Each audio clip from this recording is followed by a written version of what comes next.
Long before the dawn of recorded history, the human language families began to migrate across the world. Through the millennia, they moved back and forth like the ebb and flow of tides in a massive sea, migrations and wars, one people displacing or absorbing another.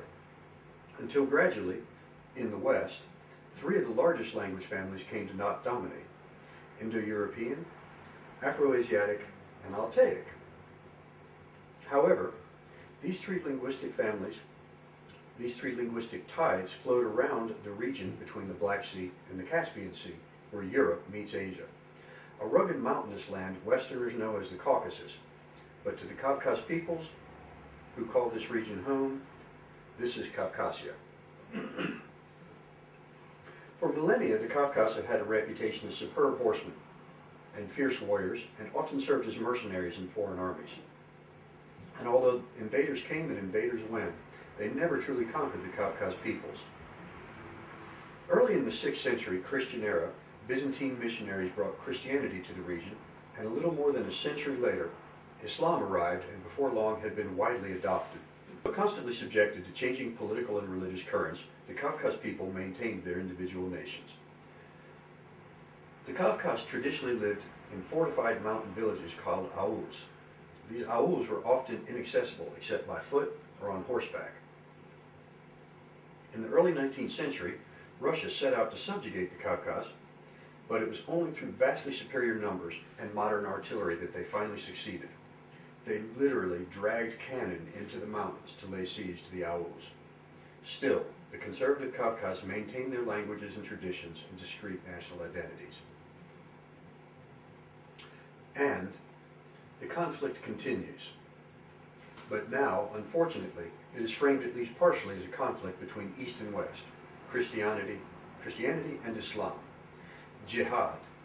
Now, when we hear of mujahideen killing people in the Middle East, Kavkaz may well be involved. So, how have these warlike, conservative, and extreme isolationist attitudes affected the Kavkaz cultures?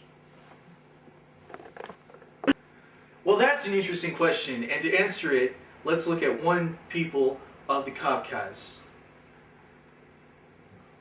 One more time. Well, that's an interesting question, and to answer it, let's look at one of the peoples of Kavkazia, the Abkhaz, known among themselves as the Apsni. Their language is only spoken by 100,000 or 200,000 people by most estimates, but is extraordinarily unique and thus studied intensely by linguists worldwide. 4 reasons for this are present. Oh my God. One more time. Well, that's an interesting question, and to answer it, let's look at one of the Kavkazian peoples, the Abkhaz, known among themselves as the Apsni. Their language, only spoken by 100,000 or 200,000 people by most estimates, is extraordinarily unique and thus highly studied by linguists worldwide. There are 4 reasons for this. Firstly, the consonant-to-vowel ratio is among the highest in the world, meaning at 54 consonants and 2 phonemically distinct vowels, it has more consonants than vowels than just about any other language spoken today. Secondly, it is an ergative language, meaning subjects are marked differently based on the transitivity of their phrase, whether it's a transitive or intransitive phrase. This is a much less common structure than the nominative accusative structure we have in English. Third, indirect object phrases are formed by modifying the verb rather than the indirect object itself with a postposition or preposition, for instance. Highly unusual. Fourth, the numeral system is a hybrid of 2, base 20, vigesimal, and base 10, decimal, meaning that 20s are the units superior to 10s. Notice the consonant chart of Abkhaz. 54 consonants. And some of these are pretty odd, like the palatalized uvular ejective, which sounds a little something like excuse me. Contrast this with the language's 2 vowels. Now, it might appear here that there are more than 2, and in speech, to us it would sound that way, but these sounds, u, o, e, I, are all variations on the schwa, the unstressed sound, contrasted with ah, which is the stressed. These are the only two vowels that have any lexical meaning whatsoever. These are the only two phonemic vowels. The rest are allophones of these two phonemes. Secondly, ergativity is a very important defining feature of this language, and although it's not incredibly rare, Basque in Spain and many Northern Australian languages also display it. It is much less common than the nominative accusative structure that we use. For instance, if a phrase is intransitive, it will have a different subject entirely from a transitive clause. For instance, the linguist Paul Kroger put it like this. Imagine a South Pacific island with an imaginary variety of pidgin English. You come across it, and for intransitive phrases, it uses certain subjects. For instance, me dance, him dance. But transitive phrases come across as I like him, he like me. Different subjects. That's ergativity, as simply as I can explain it.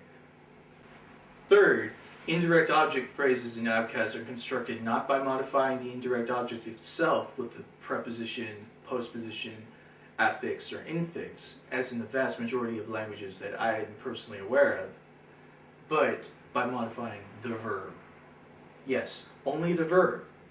Notice here, the nominative and accusative markers in these two phrases are the same, even though this is an indirect object phrase. There's no movement article, there's no preposition, postposition, affix on the children here. Where the marker is on the verb, right here. The third person plural recipient marker. I'm going to splice that bit. Hold on. Let me gather my thoughts.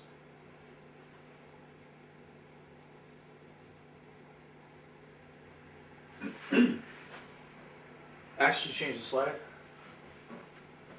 It would be difficult to understand how this thought process would appear to us, English speakers, but a close approximation can be had by compressing the morphemes in the same shape as they are in Abkhaz into English. The phrase would then sound like, I, the children, the books, to them gave, with to being a morpheme within the verb itself. With to being a morpheme in the verb itself. Fourth, the numeral system is especially notable because it is a hybrid of two bases, base 20 and base 10. Most languages function on one numeral base, and most function on 10. For instance, Arabic, Chinese, English, Tamil, they all are base 10 languages. There are some exceptions, such as the Japan language in Nepal, which is base 12, or the Huli language in Papua New Guinea, which is base 15. Abkhaz has two bases. It uses base 20 as the larger unit.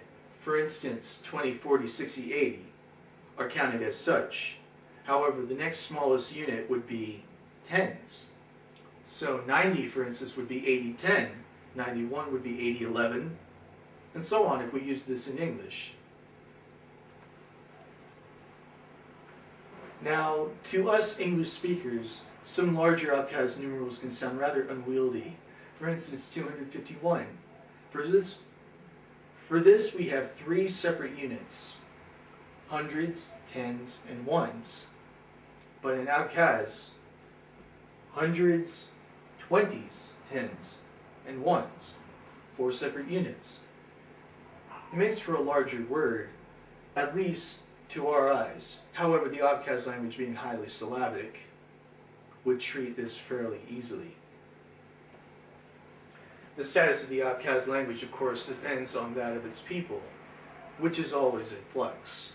In 2008, for instance, Georgia which asserts a unilateral claim over the Abkhazia Republic and does not recognize its independence, joins NATO, which presumably will aid it in keeping the Abkhaz away from independence through military force. Conversely, the Russians, who are not NATO members, support Abkhaz independence very heavily and have been at armed conflict with Georgia partially over this issue. Being played as pawns in this way doesn't sit well with the Abkhaz, a fierce warrior folk who were rumored by the Russians centuries before to have had the women folk toss their babies onto the Russian cavalrymen and then leap in for the kill themselves. In any case, the ferocity and independent streak of this people has assured that their language today is one of the most unique on the planet. Thank you for watching and good night.